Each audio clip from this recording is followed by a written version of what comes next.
أعوذ بالله من الشيطان الرجيم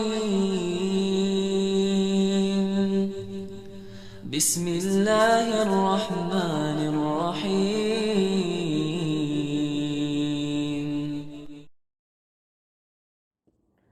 Assalamualaikum warahmatullahi wabarakatuh.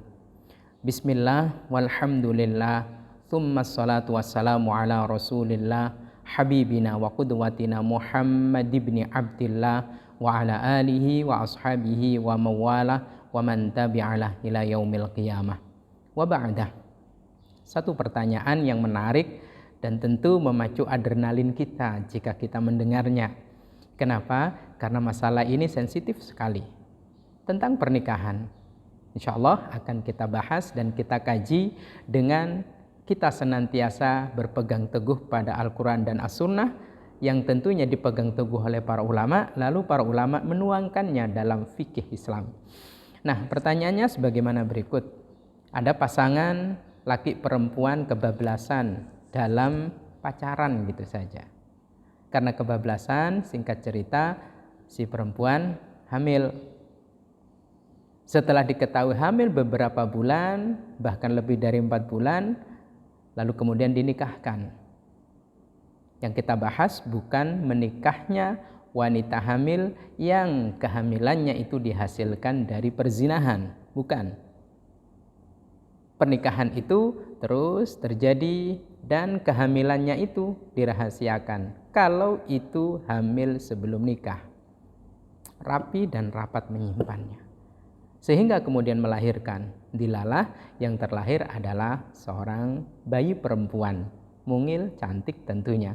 Lucu. Dia tidak tahu dari apa dan bagaimana cara dia hasil kemudian keluar. Tentunya dia tidak berdosa. Mudah-mudahan Allah melindungi kita dari perbuatan yang seperti ini. Amin Allahumma amin.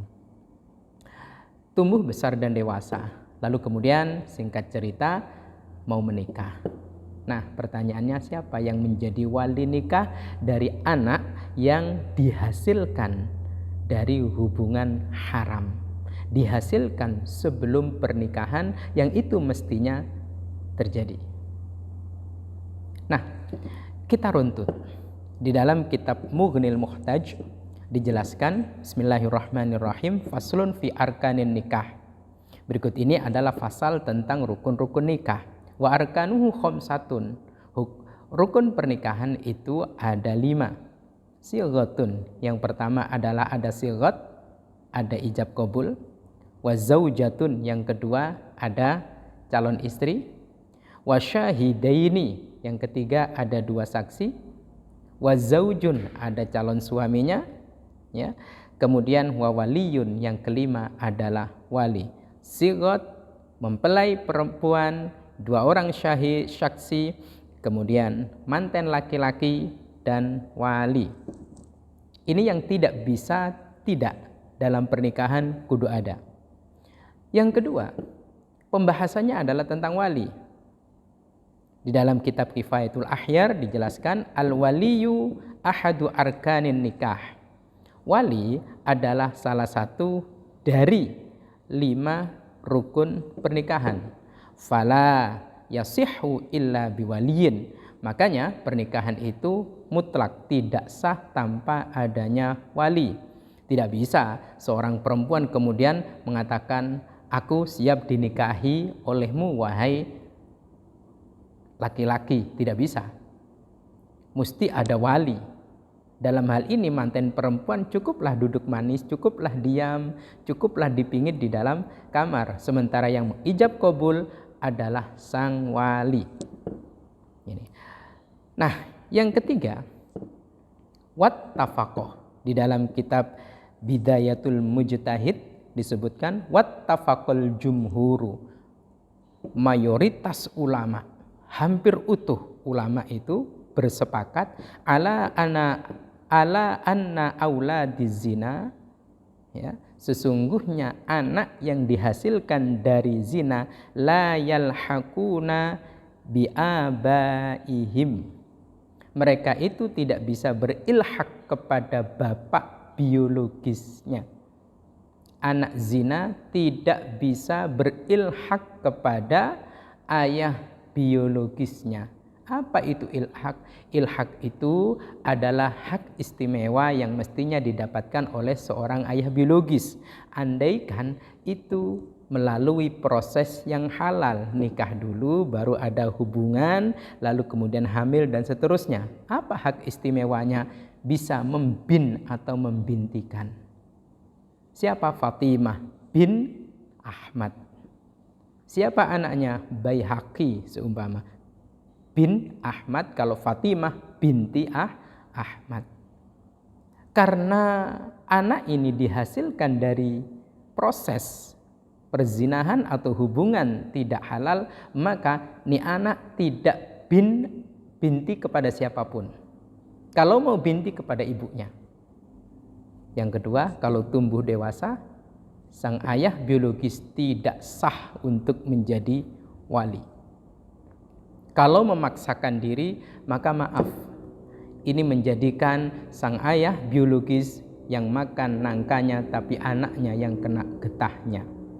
Maka di sini saya himbau, saya nasihatkan untuk kita semua, kalau ini memang terjadi pada kita, keluarga kita, pastikan ayah biologis harus jujur, harus gentle mengakui kepada anaknya bahwasanya bapak tidak bisa menjadi wali nikahmu. Kenapa? Jelaskan dengan sejelas-jelasnya.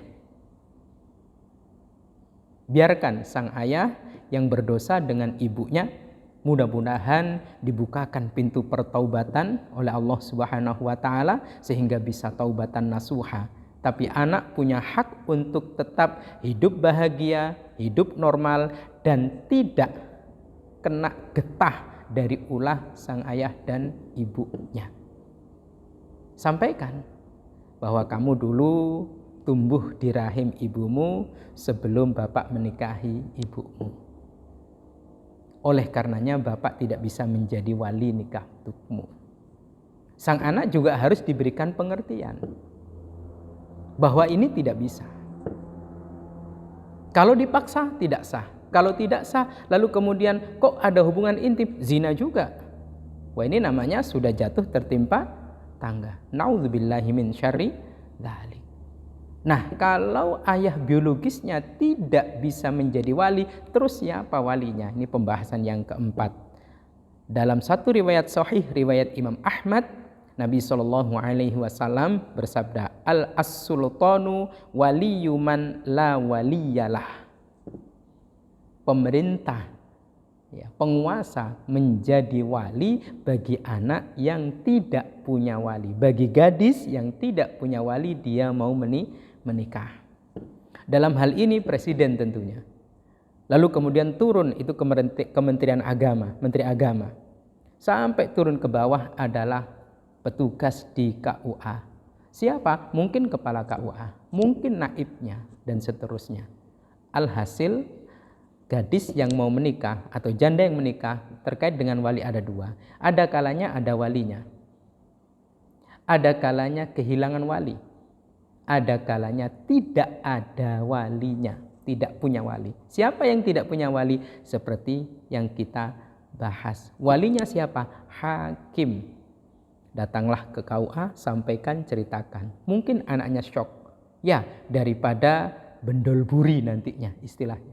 Mending saat ini semuanya dibeberkan, semua dijabarkan, semua dijelaskan. Sehingga tidak mewariskan kesalahan dan kefatalan kepada anak-anaknya.